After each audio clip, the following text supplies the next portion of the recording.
Hello, everyone. I am Melinda Brianna Epler, founder and CEO of Change Catalyst and author of How to Be an Ally. I'm your host of Leading with Empathy and Allyship. Welcome. Allyship is about learning, showing empathy, and taking action.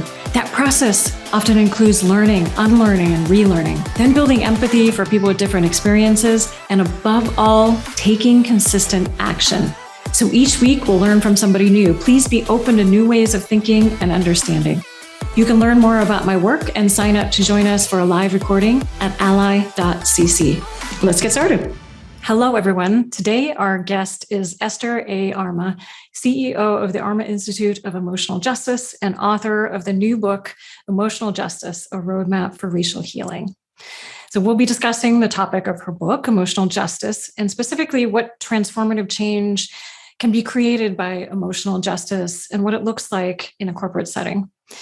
And in addition, in an increasingly divided political world, we'll also discuss how using the framing of emotional justice in our DEI work can move the question away from personal politics. So welcome, Esther. Thank you. Thank you so much. Pleasure to join you. I'm excited to have this conversation. Before we get started, I just want to pause for our YouTube audience. Would you join me in describing ourselves for anybody who's blind or low vision? And I'll start. I am a white woman with blonde and red long hair. I'm wearing black and white glasses and a short sleeve gray shirt today. I am a Black woman with brown, caramel blonde, long twists. I rock a bold lip that's bold pink. And I felt kind of neon today. So I'm wearing a neon, greeny, yellowy top and my custom gold in the spirit of the Ashanti, which is my Ghanaian tribe that my mother is from. I love it. Our ASL interpreters today are Andrea and Ruby from our incredible partners, Interpreter Now. You can learn more about them at interpreter-now.com. So let's start with your story. Can you share a bit about where you grew up and how you ended up getting to do the work that you do today? I am a self-described global Black chick. And by that, I mean, I was born in London, which is my home of my birth. I went to school there. I lived in New York for almost a decade. I claimed that as my creative home. And I'm joining you from the capital city of Ghana on the west coast of Africa, Accra, which is my spiritual home of my family. And all three of those cities, London, New York, Accra, have really shaped the way that I work, the lens through which I work, which is global Blackness, and how I approach everything that I do, and what formed and created the framework that is purpose and passion and profession of emotional justice. So that's me. Tribe, city, community, those are my peoples. Thank you. Thanks for that.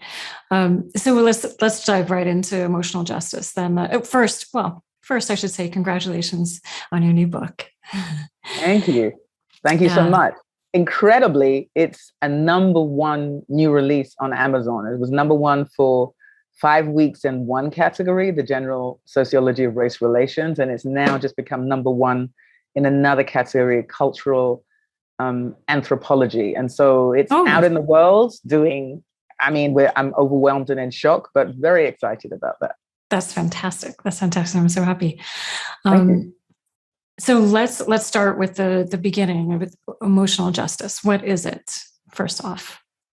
It is a roadmap for racial healing that at its most basic foundation helps all of us, Black, white, brown, Indigenous, do what I call our emotional work in dismantling inequitable systems in order that we can not just articulate a humanity, but practice the kind of humanity that is transformative.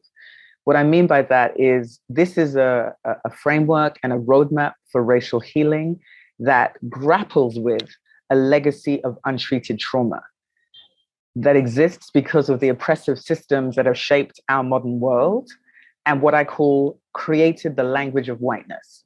And the language of whiteness is the narrative that we've all been taught white, black, brown, indigenous, we've all been taught about how the world came to be and our role in it as white, black, brown, indigenous people. So this narrative of whiteness is the world was built by white people saved the world, white people built the world, white people conquered the world, and that as black, brown, and indigenous people, we were essentially people that needed to be saved or civilized. And that is a narrative that has shaped all of us and how we move through the world. And when I talk about emotional justice, I differentiate that from somebody's political worldview or their philosophical worldview. Because you may well have really great progressive, liberal politics. You may have done the intellectual work to nurture and identify your worldview. But the point about emotional justice is it grapples with a connection to power that centers this narrative that whiteness is the world.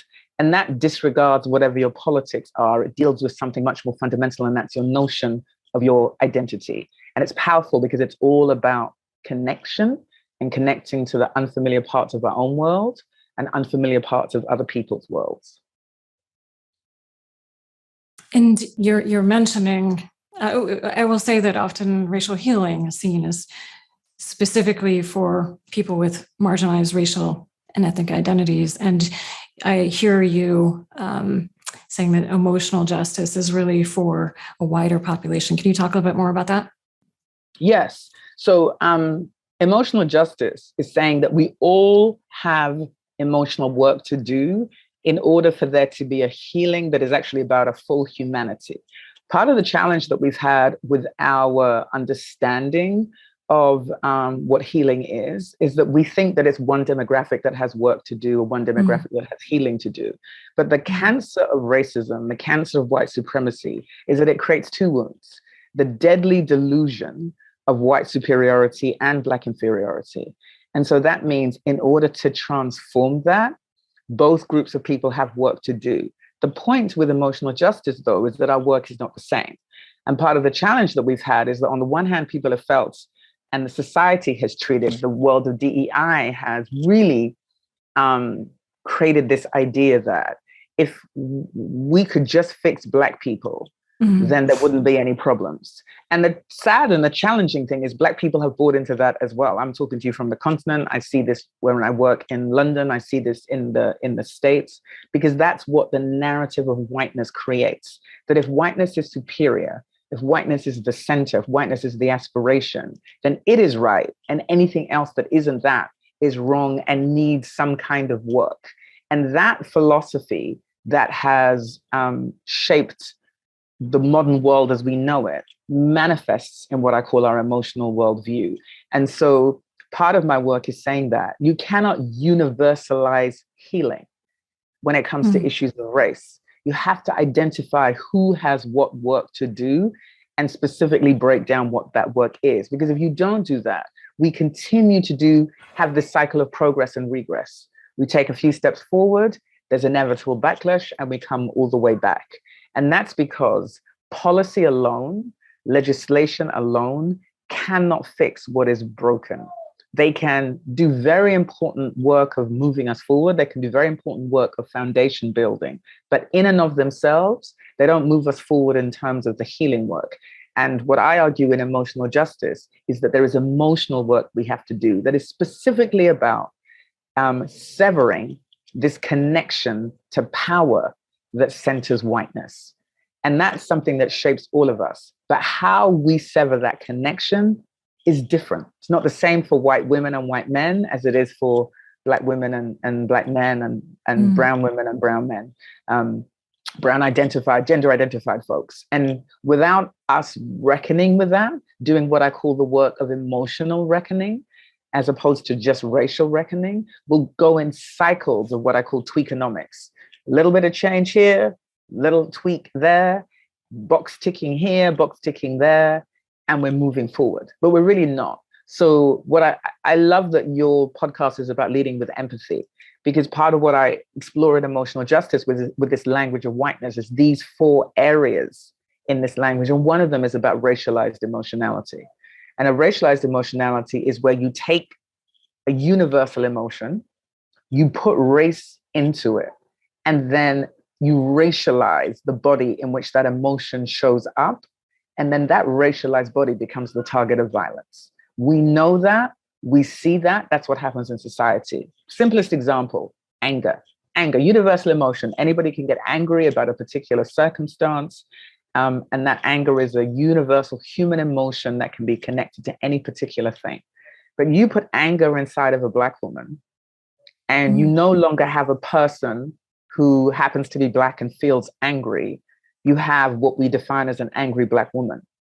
That is not about a feeling that is universal within a human body. That is a description, that is a marker that comes with repercussions. Every Black woman, whether they're sitting here in Accra, in London, in the United States, understands that phrase and knows that to be named that, to be labeled that, means trouble in your place of work. And you want to avoid that kind of tag, that kind of label at all costs.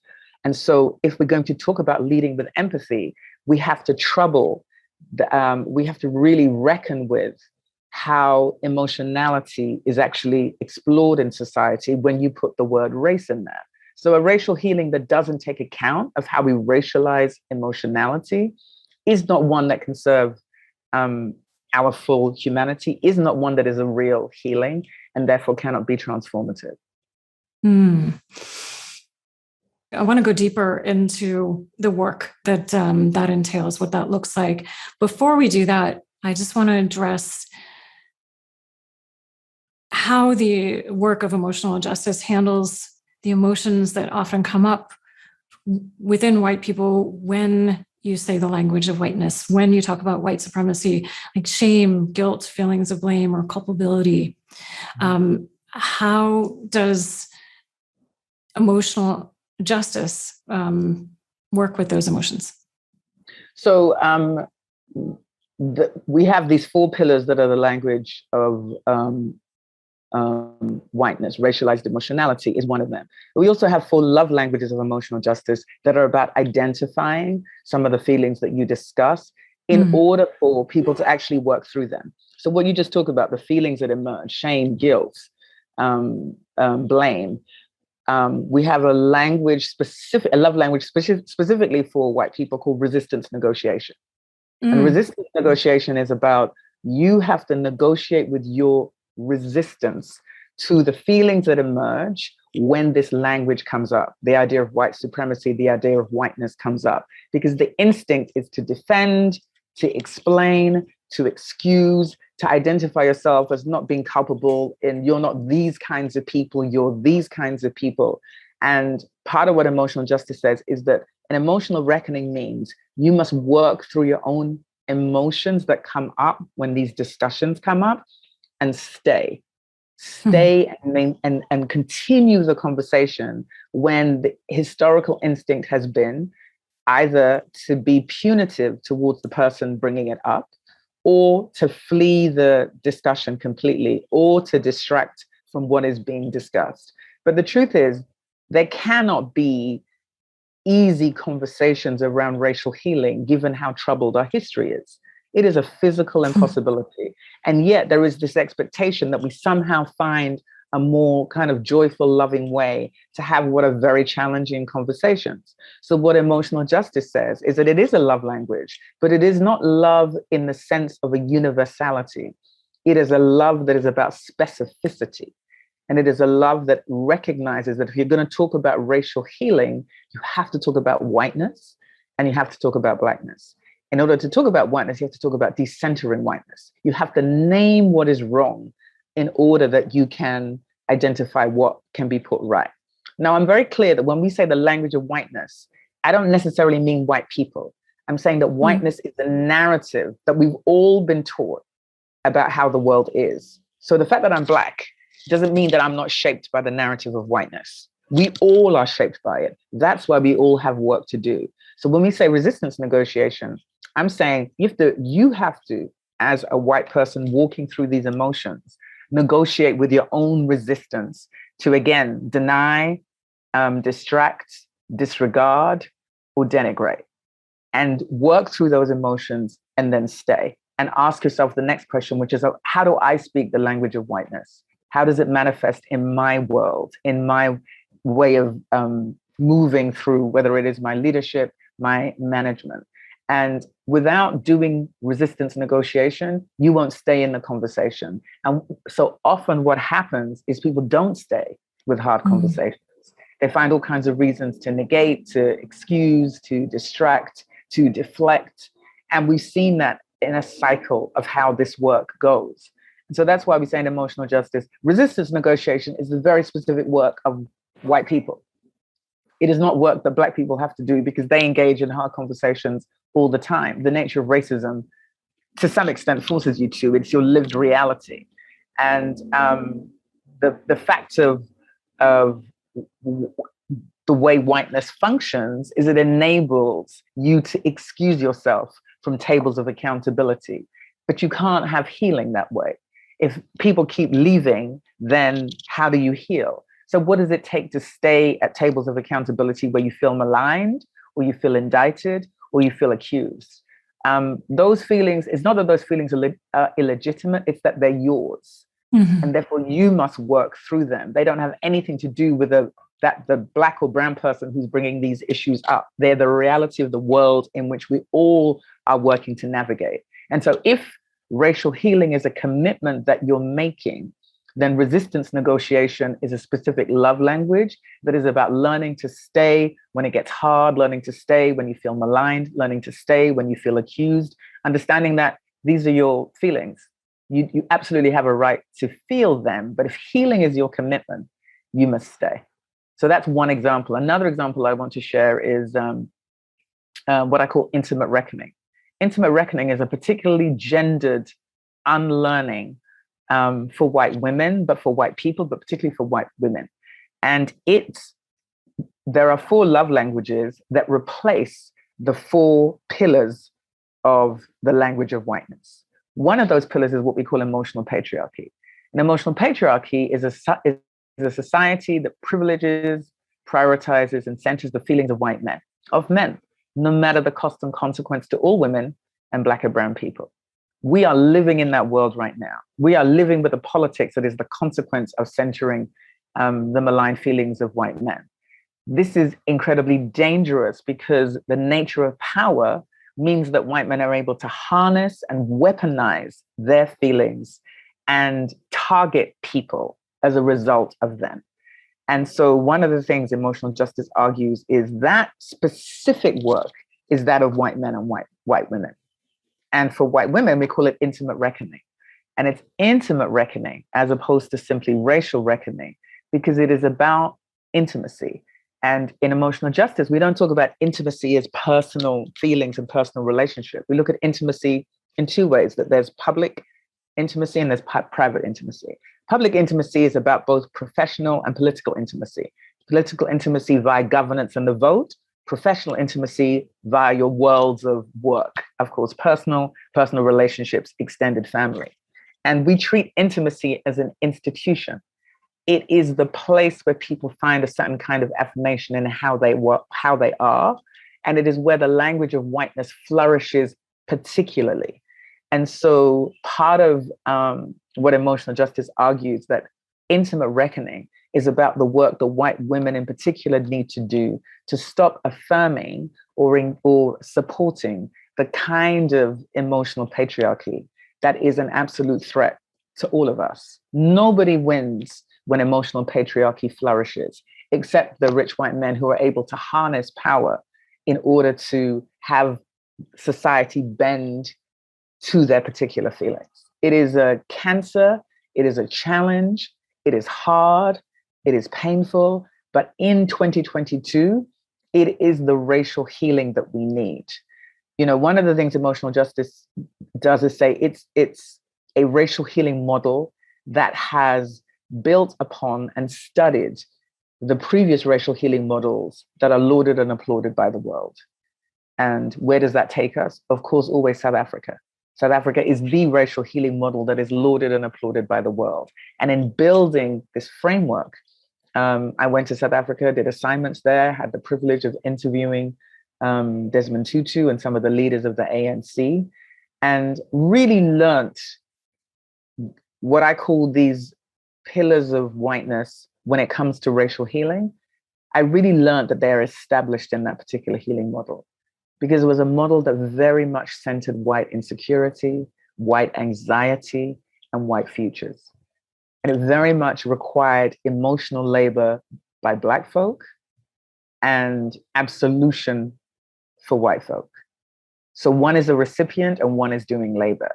The challenge with that is it actually replicates the disparity in labor that exists because of inequitable systems. So if your labor model is not equal, then how could your healing model create any kind of equity? And so emotional justice is about saying there can be no emotional justice without the equal division of emotional labor. In order to divide our emotional labor, we must identify what each of us has to do in order that we have a sense of what it is we're doing, and we have a way that we can move forward and come together. Because if we're each doing our work, coming together is more doable, and not just doable, but it's more sustainable. It is more impactful. And I think we have got to stop treating racial healing like a 140 character tweet. That if we could just tweet it fast enough, we would all be fine. It's not true. You cannot tweet your way out of trauma, and you cannot PhD your way out of trauma. Neither one of those two things works. Absolutely. 100% agree. So you mentioned in that the work of white women, and I also want to ask, what is the work of white men in that? I think that is important to discuss too. And we often leave that out of these conversations. Right, absolutely. I mean, with emotional justice is the work of white people. And resistance negotiation applies as much to white men as it does to white women. Intimate reckoning, because intimacy is not a one-way street, right? You're talking about essentially relationships, and the emotionality of justice is about how you sustain inequity through relationships.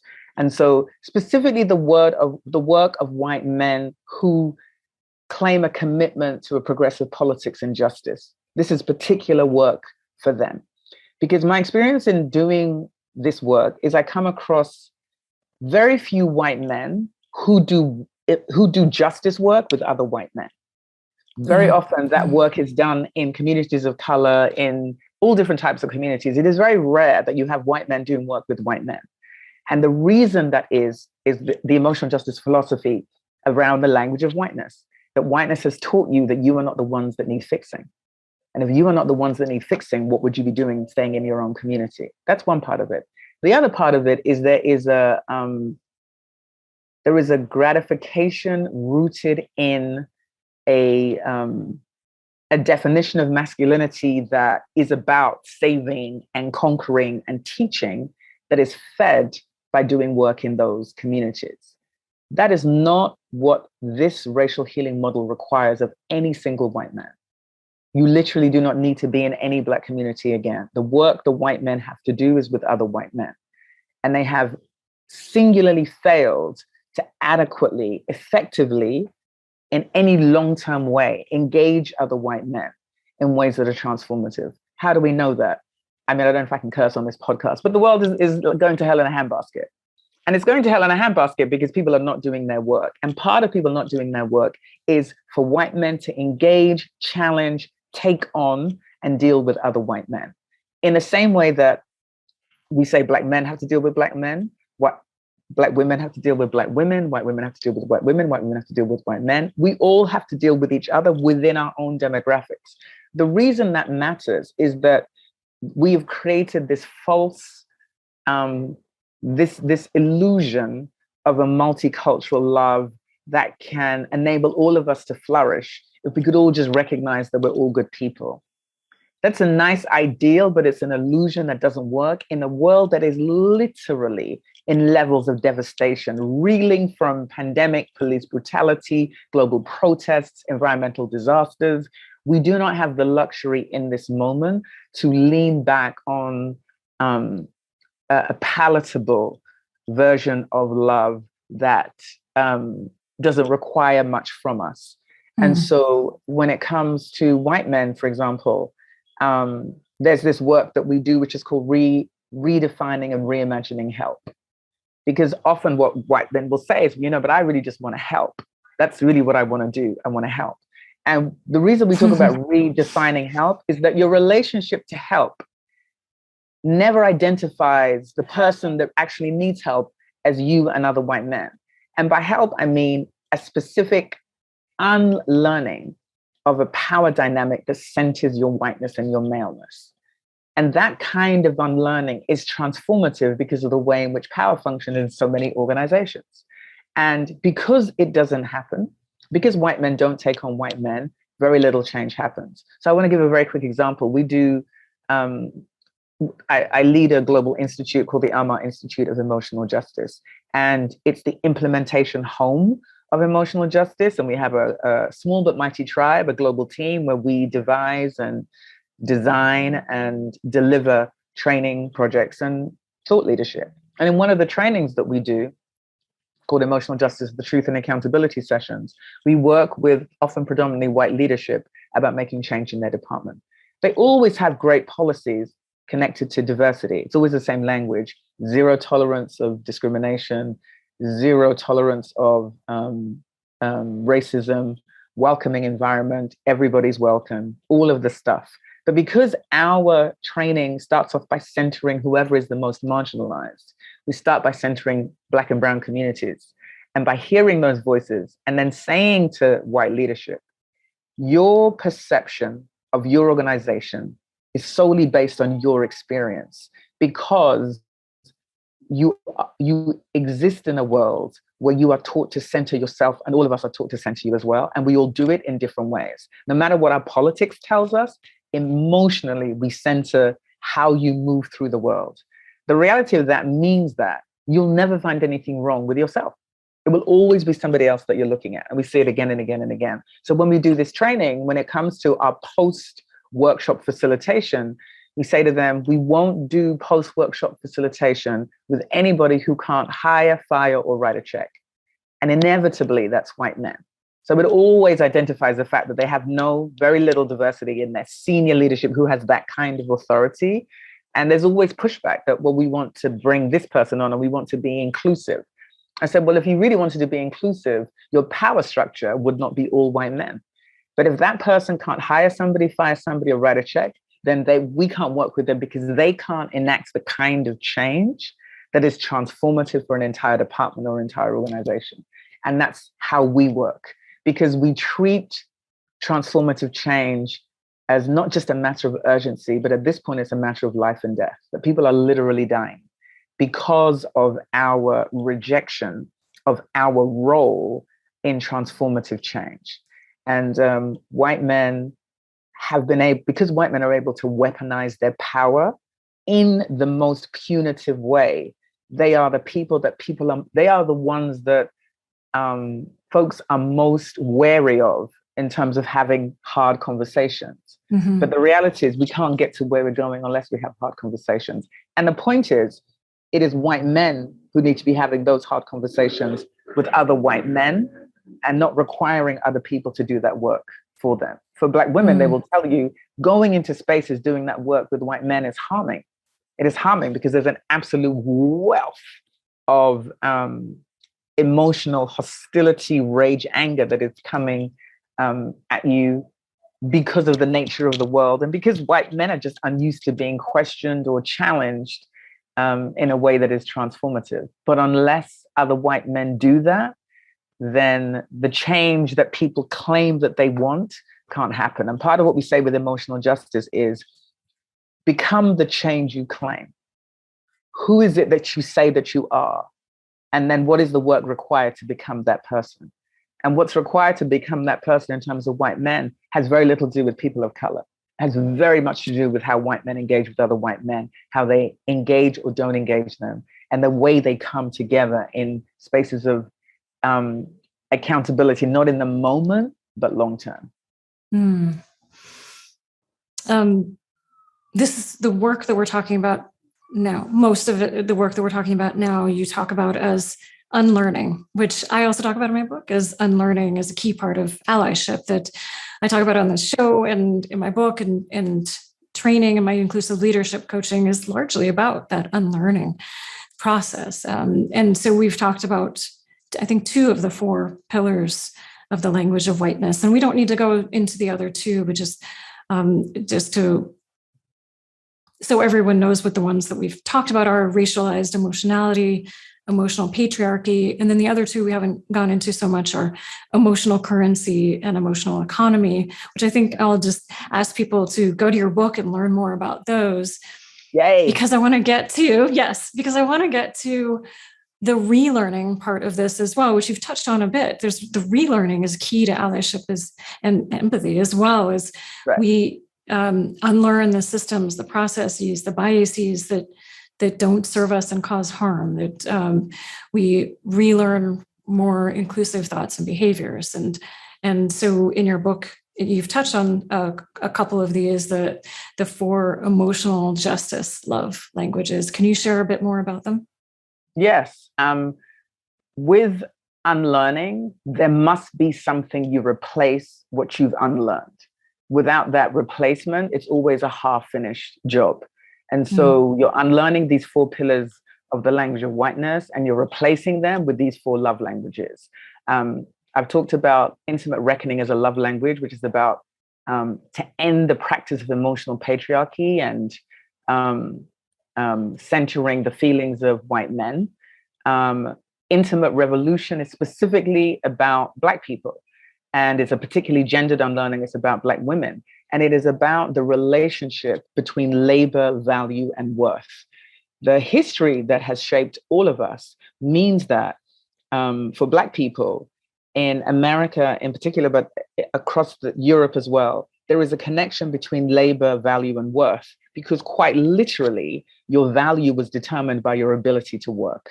The harder you were able to work without rest, the more valuable you were, because your body was literally property.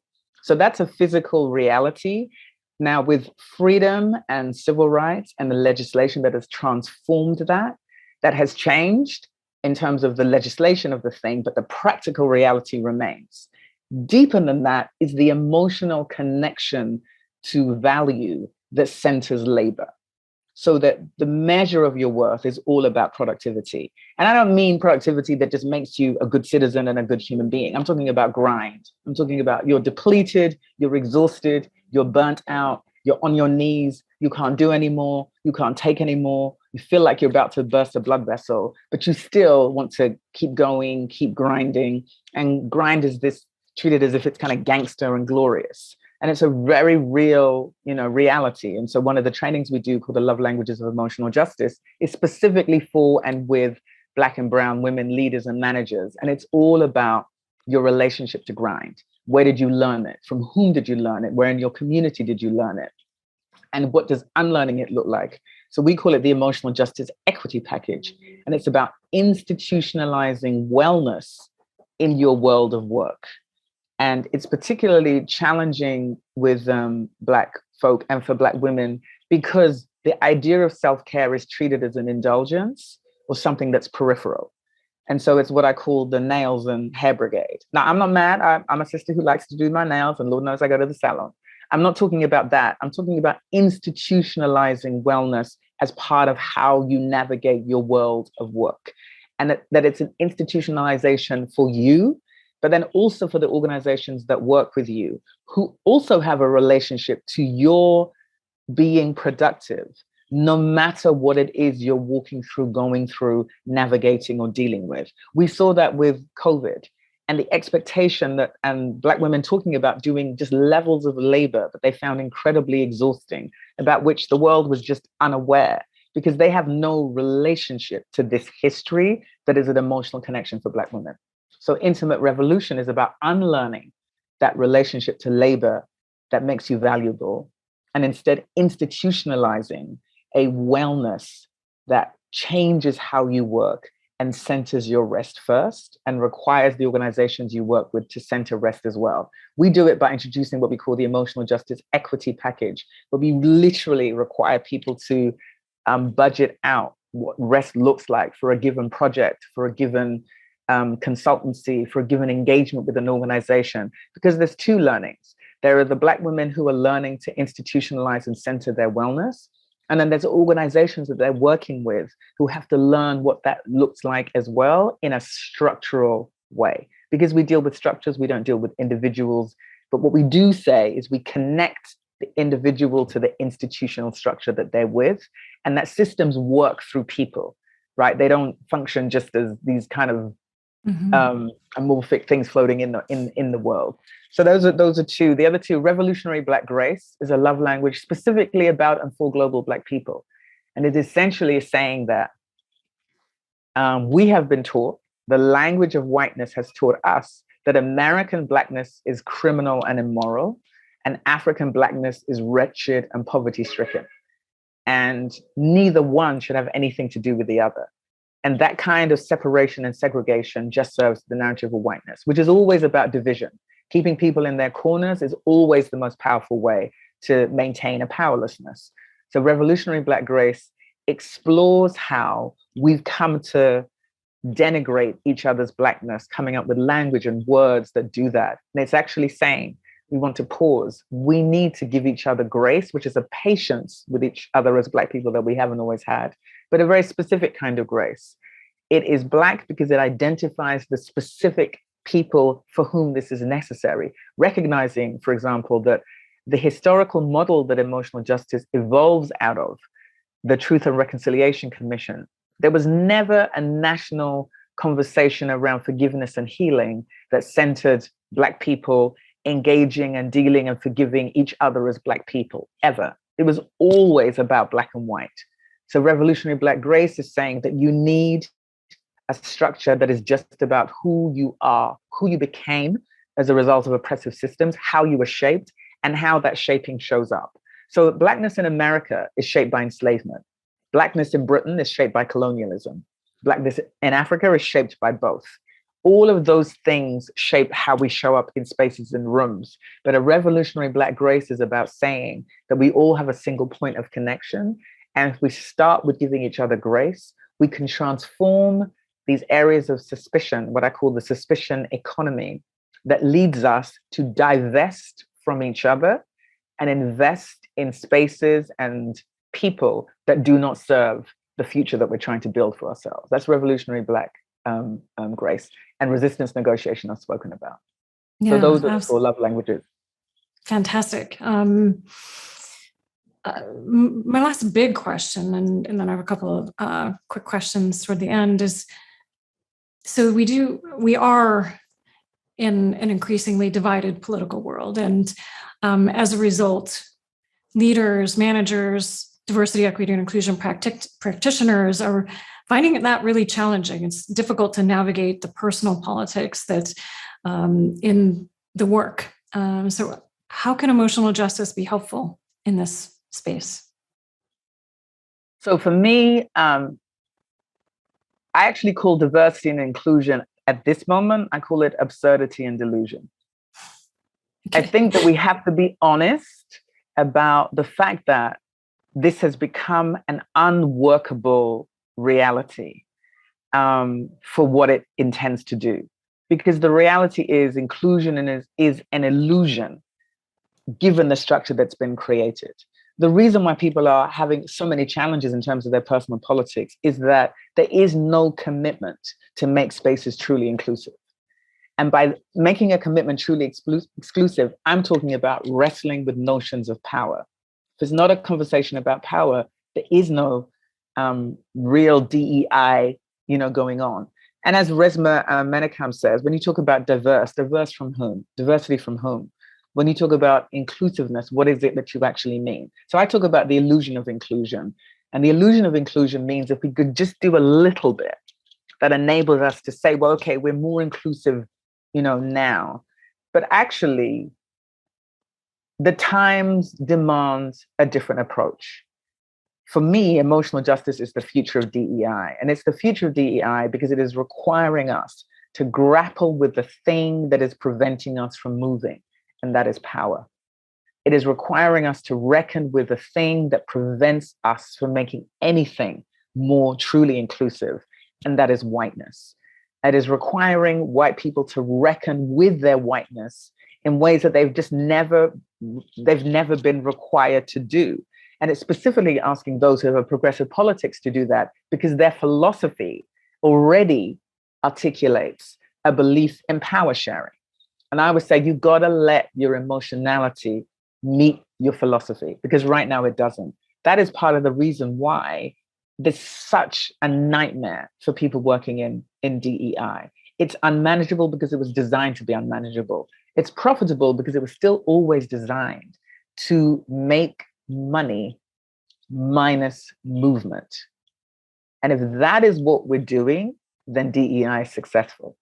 But if we're really talking about transforming workplaces, we need a model that doesn't create a cycle of sameness masquerading as change. So then maybe you could talk a bit about what that looks like and how this work kind of works within institutions to really drive change and get at which the work of diversity, equity, and inclusion. And I mean, I think there are a lot of very passionate people who are doing this work that really want to drive change in organizations, right? And so Absolutely. I do think it's very, very important to recognize that it's not about, for most people that do this work, it's not about money. It's not about making money on doing the work or anything along those lines. It's about they have a passion for, because most people in working in diversity, equity, and inclusion have actually reduced salaries in order to make that work. Not everybody, but most people. And so I think the key is that everybody is driving toward change. And how can this be a way to activate that change that people really want to see? Right. And so I think I want to just push back against that slightly. So I think that the individuals working in DEI, passionate about change, 100% that is true, but that's not the issue. The issue is that the change that we're talking about isn't made by those people. Because if it was, we would have absolutely transformed industry. Mm-hmm. I mean, truthfully, we would have absolutely transformed industries because they have the passion, the drive, the commitment, and they're showing up to do that work. So what is stopping them from making change? The change that you're talking about making isn't solely on their shoulders to make. And there's a way that DEI is shaped to protect power and to prevent power from being put in the hands of those who have DEI titles. That's the way that it's structured. It's structured for the appearance of a power that actually renders you powerless in some ways. And when I say powerless, I don't mean that you individually are powerless. I'm saying that the structures that you're moving within are designed to protect themselves. And that's what they're doing. It is why there's so many challenges within the world of DEI. And so for me, the solution is saying that what emotional justice enables us to do is to insert itself into this space and have the emotional reckoning that could create the kind of motion that is not just transformative, but sustainably so. We've worked in spaces where people have had really powerful DEI individuals. So I want to be clear that I'm not maligning people who do DEI. There are people, really powerful, committed folks who do that work.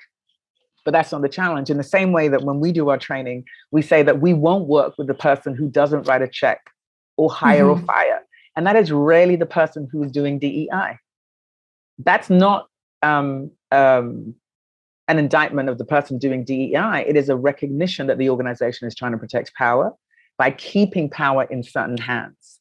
And so emotional justice says, okay, well, we want to go to where the power lives and not where you're trying to convey that there is an illusion of power, because it's just not the truth. And I think Pamela Newkirk, who's a phenomenal author, wrote an amazing book called Diversity, Inc. And she really breaks down how the industry has been built. And despite the industry building and becoming this multi-million-dollar business, there has been very little structural change. And I think that that is par for the course until and unless we take on much, much harder conversations. And the harder conversations are definitely about whiteness. They're definitely about the centering of whiteness. They're about saying to white women and to white men, what work are you all willing to do with each other that you've never done that you've never been called upon to do when it comes to power. And in this moment where I feel like the environment is manifesting how we've declared war against it, so it's declaring war against us with the issues of race and political partisanship, that's the reality that we're facing. When I talk about political intimacy and the governance and the vote, the nature of politics is really emotionality being weaponized by the world of politics in order to maintain power. And what does that look like? Emotional patriarchy. You have a masculinity where for white men, the way that they feel power is if somebody is subjugated or exploited. So we have Roe v. Wade. We have these horrific things happening in our space and in our world. And though those things are not changed by the current models that we have, we need more radical models. We always have. And the hard work is to say, when, just like any relationship, emotional justice is saying it's about the emotionality of our worldview. When something isn't working, do I have to break up and leave, or do I have to build something new? And what is that new thing? And I'm certainly arguing that new thing is emotional justice, because its sole focus and function is specifically about power. And I don't think an emotional world that doesn't deal with a racialized emotionality is one that can further the work of diversity, equity, inclusion, because it doesn't acknowledge how emotion in one body is different than emotion in another body. And that if emotion in one body comes with repercussions, and emotion in this body comes with refuge, we're never talking about the same thing. So we have to reckon with power in ways that we just haven't. Awesome. Thank you. Thank you for sharing. And one question I like to ask everyone is, at the end, this is a podcast that is moving people to take action. And you've definitely shared a lot of actions that people can take, especially the internal work of change. What one action would you like people to take as they come away from our conversation today? Other than buy the book? Yeah, I can certainly be that. So, I mean, I really think one really important action is to answer this question for themselves. How do I speak the language of whiteness in my world? Answer it for yourself, and then have a coffee with someone and sit down with them and ask them the same question. It is the beginning of unlearning, and it's the beginning of speaking a love language. And it seems like a small question, but it's a huge one, and it has so much weight, power, and change if you engage it beyond the superficial. Absolutely. Well, congratulations again on your new book. Where can people buy your book? So it's called Emotional Justice, A Roadmap for Racial Healing. It's available at all great bookstores. Support your independent bookstores. It's available globally. I'm very excited about that as a global Black chick. I'm very excited about that. And so online as well, your regular spots. I never really like to mention the A word, but that's one of the places where you can go. Available in all good bookstores right now. And I'm on book tour. And so check out our website, www.theAIEJ.com, or Emotional Justice on Instagram for information about where we'll be in the States, because we'll be on the East Coast for sure. And we'd love to see you. Fantastic. And we'll put a link in our show notes, and there were a few other resources that we discussed as well that we'll put in a link for in our show notes as well. So. Perfect. Thank you so much. Esther. Enjoy the book tour. Thank you so much. I'm excited. We'll share resources and a transcript from this discussion at ally.cc. And please make sure to subscribe to our channel and rate this show. It makes a difference for us. Thank you for being part of our community. And remember, the more we take action, the more we grow as humans and as leaders, and the more we transform our communities. So what action will you take today? Let us know your actions by emailing podcast@changecatalyst.co or reaching out on social media. And Leading with Empathy and Allyship is a show by Change Catalyst where we build inclusive innovation through training, consulting, and events. You can learn more about us at changecatalyst.co. So let's keep building allyship across our communities and around the world. Thank you for listening.